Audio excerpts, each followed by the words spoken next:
जान तड़ुआ गेलू ना तेजा ढेर के उसे बतिया बोलिया मत।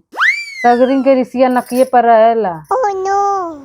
सब खड़ूसे हुआ सही जा कोनो निमन नहीं वहां से। जान तड़ू तू कहत रहलू ना कि बियाह करा दे अपनी देवर से।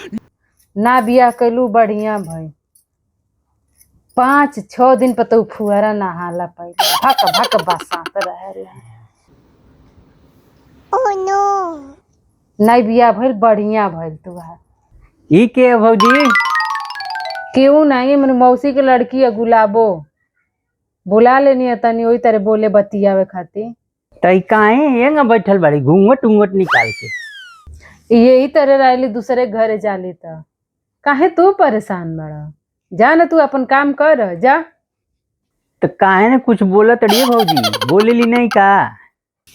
तू इनका मरद हुआ कितना से बतियाई है। भागल कि नहीं जैसे जा भागा। अच्छा ठीक बा जाता नहीं